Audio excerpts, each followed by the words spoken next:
Big boss ആരാധകരുടെ കാത്തിരിപ്പിന് വിരാമമിട്ട് big boss season 7 വരികയാണ്. പ്രഖ്യാപനവുമായി ഏഷ്യാനെറ്റ് രംഗത്തെത്തി. അവതാരകനായി ഇക്കുറിയും നടൻ മോഹൻലാൽ തന്നെയാണ് എത്തുക. മോഹൻലാലിന്റെ പിറന്നാൾ ദിവസം തന്നെയാണ് പുതിയ സീസണിന്റെ ലോഗോയും പുറത്തിറക്കിയിരിക്കുന്നത്. ബിഗ് ബോസിന്റെ വരവറിയിക്കുന്ന വീഡിയോ മോഹൻലാൽ സ്വന്തം സോഷ്യൽ മീഡിയയിൽ പോസ്റ്റ് ചെയ്തിട്ടുണ്ട്. എന്നാൽ മോഹൻലാൽ ഷോയുടെ അവതാരകനായി വീണ്ടും എത്തുന്നത് അദ്ദേഹത്തിന്റെ ആരാധകർക്ക് അത്ര ഇഷ്ടപ്പെട്ടിട്ടില്ല. കമന്റ് ബോക്സിൽ നിരവധി പേരാണ് മോഹൻലാൽ ഷോയിൽ നിന്നും പിന്മാറണമെന്നാവശ്യപ്പെട്ട് രംഗത്ത് വന്നിരിക്കുന്നത്. ബിഗ് ബോസ് അവതാരകൻ എന്ന നിലയിൽ നിരവധി വിമർശനങ്ങൾ പല സീസണുകളിലായി മോഹൻലാൽ നേരിട്ടിട്ടുണ്ട്. ഹിന്ദിയിൽ ബിഗ് ബോസ് അവതരിപ്പിക്കുന്ന സൽമാൻ ഖാനെ പോലെ ശക്തനായ അവതാരകനാകാൻ മോഹൻലാലിന് കഴിയുന്നില്ല. അതുതന്നെയാണ് ഇത്രയും വലിയൊരു വിമർശനം അദ്ദേഹം നേരിടേണ്ടി വരുന്നത്. ബിഗ് ബോസ് അണിയറക്കാരുടെ പാവ ആകാതെ സ്വന്തമായി തീരുമാനങ്ങൾ എടുക്കുന്ന താരത്തെയാണ് ഞങ്ങൾക്ക് ആവശ്യം. അവതാരകൻ എന്ന നിലയിൽ മോഹൻലാൽ പരാജയമാണെന്ന് ആരാധകർ ചൂണ്ടിക്കാട്ടി. മാത്രമല്ല, ഷോയുടെ അവതാരകനായതിന്റെ പേരിൽ ചില മത്സരാർത്ഥികളുടെ ഫാൻസ് മോഹൻലാലിനെ തെറി വിളിക്കുകയും സൈബർ ആക്രമണം നടത്തുകയും ചെയ്യുന്ന സാഹചര്യവും നേരത്തെ ഉണ്ടായിട്ടുണ്ട്.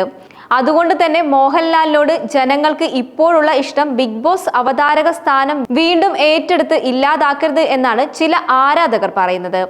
എന്നാൽ പിറന്നാൾ ദിവസമായതുകൊണ്ട് മാത്രം ഒന്നും പറയുന്നില്ലെന്നും ചിലർ കമന്റ് ഇടുന്നുണ്ട്. സോഷ്യൽ മീഡിയയിലെ ചില പ്രതികരണങ്ങൾ നോക്കാം. ഇത് ഇനിയുമുണ്ടോ ലാലേട്ട? ഇതുപോലെ ഒരു ആഭാസം ചെയ്യാൻ കൂട്ടുനിൽക്കാതെ ഏതെങ്കിലും നിസ്സഹായരായ ഒരുപാട് കുട്ടികളുണ്ട്. അവരുടെ ഭാവിക്ക് വേണ്ടി ഈ തുക മാറ്റിവെച്ചൂടെ?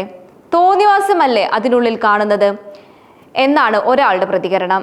ലാലേട്ടൻ തന്നെ ഹോസ്റ്റ് ചെയ്യണമെന്ന് ആഗ്രഹമുണ്ട്.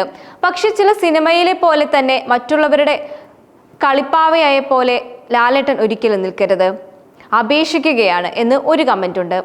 ഈ നല്ലൊരു ദിവസത്തിൽ തന്നെ ഇത്തരത്തിലൊരു തീരുമാനമെടുത്തതിൽ ദുഃഖമുണ്ട്. കുറച്ചു നാളുകളായി സോഷ്യൽ മീഡിയയിലും അല്ലാതെയും നിങ്ങൾക്ക് ഏറ്റവും കൂടുതൽ വെറുപ്പ്, എതിർപ്പ്, കളിയാക്കലുകൾ നേരിട്ട പ്രോഗ്രാം, ഇനിയും നിങ്ങൾ ഇതിന്റെ ഭാഗമാവരുത് എന്നും മറ്റൊരു കമന്റ് ഉണ്ട്. നിങ്ങൾക്ക് തന്നെ ആണ് നിങ്ങളുടെ കാര്യങ്ങൾ തീരുമാനിക്കാനുള്ള അധികാരം. ബട്ട് ഈ പ്രോഗ്രാം നിങ്ങളുടെ ബ്രാൻഡ് വാല്യൂ ഉപയോഗിച്ച് ചാനൽ നേട്ടം ഉണ്ടാക്കുകയാണ്. അതിൽ നിന്നുള്ള മോശം അഭിപ്രായം എല്ലാം നിങ്ങളിൽ എത്തിച്ചേരുന്നു. അത്രയേ ഇതിൽ നിന്നും സംഭവിക്കുന്നുള്ളൂ. ഇത്രയും നാളായി ഏഷ്യാനെറ്റ് പല കാലങ്ങളായി കാണിച്ചു കൂട്ടിയ ഓണത്തിനുള്ള കോമാളിയെ പോലെ ആണ് നിങ്ങളെ ഉപയോഗിക്കുന്നത്. നിങ്ങൾ ഇനിയും ഒരു പരിഹാസ കഥാപാത്രമാവരുത് എന്ന് ഞാൻ ആഗ്രഹിക്കുന്നു എന്നായിരുന്നു മറ്റൊരു കമന്റ്. കുത്തിയിരുന്ന് ബിഗ് ബോസ് കാണുകയും കുറ്റം പറയുകയും ചെയ്യുന്നവർ പറഞ്ഞുകൊണ്ട് ഇരിക്കും. നമുക്ക് തുടരാം. കയറി വരട്ടെ ബിഗ് ബോസ് എന്നും ബിഗ് ബോസ് ആരാധകൻ കുറിച്ചു. ആ ലാലേട്ടൻ ഇല്ലെങ്കിൽ പിന്നെ എന്തിനാണ് ബിഗ് ബോസ് എന്നും ഈ പ്രാവശ്യമെങ്കിലും നേരിട്ട് കണ്ടിട്ട് ശനി ഞായർ ദിവസങ്ങളിൽ വരണേ.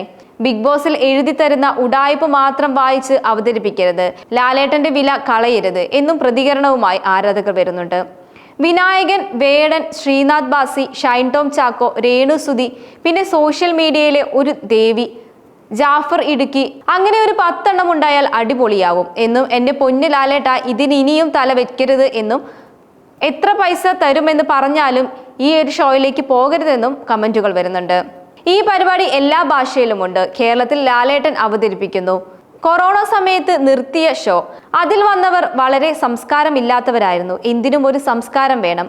ഈ ഷോയിൽ വന്ന് കാശും വാങ്ങി പോയിട്ട് ഷോയെ പിന്നെ മോശമായി ചിത്രീകരിക്കുന്ന ഒരു കൂട്ടം ആളുകൾ. ഇഷ്ടമല്ലാത്തവർ പോകേണ്ട എന്ന് മാത്രമാണ് പറയാനുള്ളത്. അങ്ങനെയായിരുന്നു മറ്റൊരു കമന്റ് വന്നത്.